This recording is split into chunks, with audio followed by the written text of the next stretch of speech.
Առաջին հերթին ուզում եմ խոսել իմ գործընկերների ձերբակալությունների, կալանքների ու նրանց նկատմամբ տարաբնույթ խափանման միջոցների կիրառման մասին։ Մեր քաղաքական ուժից մոտ տավորապես 700-ին հասնող մարդ է ձերբակալվել, կալանավորվել, այդ թվում օրինակ տարեց կանայք, ովքեր ընդամենը եկել եւ գրանցվել էին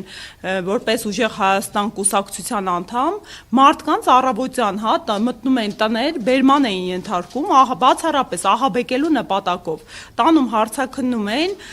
եւ այնուհետեւ բաց էին թողում։ Բազմաթիվ դեպքեր ունեն գրանցված, որ իրավապահ մարմինների կողմից նոր կարմիր գիծ հատվեց, երբ մարդիկ ձերբակալվում, բերման էին ենթարկվում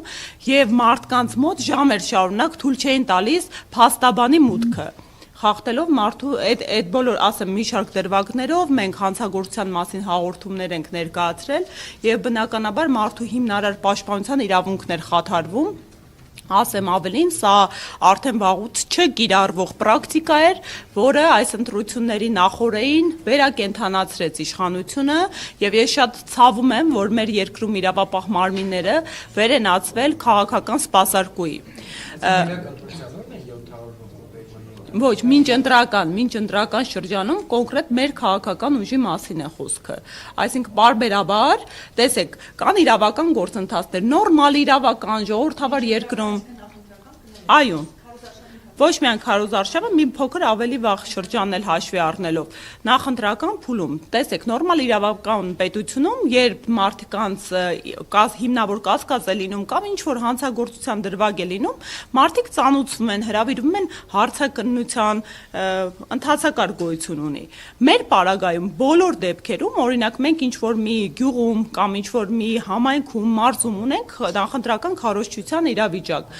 Եթե այն հաջող էր անցնում եւ բազմամարդ, անմիջապես նախորդ օրը մեր գրասենյակը հարձակման էր ենթարկվում։ Ու այո, հարձակման, որովհետեւ մեծածավալ իրավապահները ներ էին խուժում, մարդկանց ձերբակալում էին, բնակարաններում խուզարկություններ էին տեղի ունենում, ինչ նպատակ սա ուներ, բացառապես հատկապես գյուղական համայնքներում վախի մթնոլորտ ձևավորելու։ Մենք բոլորս շատ լավ գիտակցում ենք, ինչ երկրում ենք ապրում, ինչպես է տեղեկատվությունը շրջանառվում, ու անգամ այս վախի մթնոլորտի պարագայում այնուամենայնիվ մարդիկ ավելի մեծականակ էին դառնում, վրդովում էին եւ փորձում էին դուրք չտալ, բայց ինչ էին անում իշխանությունը եւ իրավապահ մարմինները։ Մենք բավականին որակյալ վերահսկողական ընտրական համակարգ են կառուցել։ Ես իմ ողջ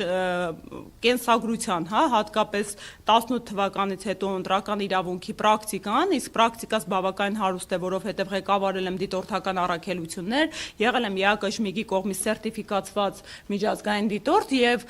թե 2021 թվականին, թե համայնքային ընտրություններին Գյումրի, Երևան, Վաղարշապատ շատ հաջող կարող եմ ասել վերահսկողություն ենք իրականացրել թե արձանագրելով եւ թե կանխարգելելով հարյուրավոր ընտրախախտումներ։ Հիմա այս ամբողջ պրակտիկան հաշվի առնելով հսկայական համակարգ ենք կառուցել։ Ունեինք բոլոր 2005 տեղամասերում ոչ միայն 1, ոչ միայն 2, այլ 3 վստահված անձանց համակարգ, ու ինչ էին անում իշխանությունները, հաշվի առնելով այդ համակարգում առավել պատրաստված գործընկերներից, այդ գործընկերներին փուլ առ փուլ ձերբակալում են։ Այսինքն ես 3 անգամ ստիպված եմ եղել, մարդուն պատկերացնում եք, չէ՞, մարդը վստահված անձ է, պետք է դասընթաց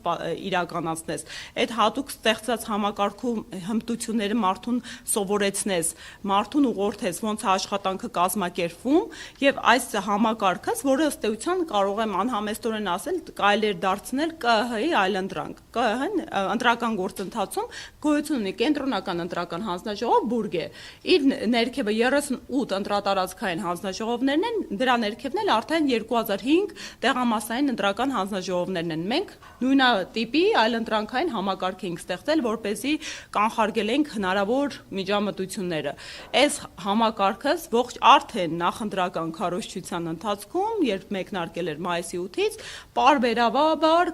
կատվածահար եղավ։ Էլ չխոսենք այն մասին, որ տասնյակ հենց մեր թեկնածուներ ցուցակի կրկին, հետապնդումների ենթարկվեցին, տարբեր նրանց նկատմամբ խափանման միջոցներ կիրառվեցին եւ այս հետապնդումների շղթան դեռ շարունակվում է, եթե հետեւեք կենտրոնական ընտրական հանձնաժողով միջնորդություններ են ներկայացնում մեր թեկնածուների նկատմամբ, այդ միջանկյալ անձեռնմխելիությունից զրկելու եւ խափանման միջոցներ կիրառելու վերաբերյալ։ Այսինքն, ամփոփելով այս առաջի դրվագը, ես փուլ առ փուլ խախտումների ձեզ ներկայացնեմ, այնուհետև քննարկենք հարցերին սիրով պատասխանեմ։ Գալիս է պնդելու, որ բնականon ընտրական գործընթացը սկսած այն հանգամանքից, որ մեր առաջնորդը Սամվել Կարապետյանը այդպես էլ հնարավորություն չունեցավ հավասարության սկզբունքի համատեքստում մասնակցելու նախընտրական քարոզչությանը մեզ հետ, մեր նկատմամբ խախտված է եղել, ու եթե օրինակ հակակոռուպցիոն կոմիտեի գործունեությունը ուղղակի դուք հետևեք համեմատեք, ընդամենը օրինակ տեղեկատվական բլոկը, հա, հայտարարությունները, այս նախընտրական շրջանի համաչափ որևէ շրջանում նման ակտիվություն չեն դրսևորել, դա արհեստական ակտիվություն է, ու օրինակ ես կուզեի հետագայում մի վերլուծություն իրականացնենք այս շրջանում ինչքան հանցագործություններ են ընդհանուր Հայաստանի Հանրապետության տարածքով իրականացվել, որովհետև եթե մենք վերենք լուծում ընդհանուր առմամբ, հա, համապետական ըստ մարզերի հանցագործությունների տեսակը աճը գրեթե ամենուր եռակի է, սկսած ծանր հանցագործություններից, այն իրականությունում, երբ իրավապահ մարմինների ռեսուրսը պետբյուջեով էականորեն ավելացվել է, անգամ որոշակի պայմաններում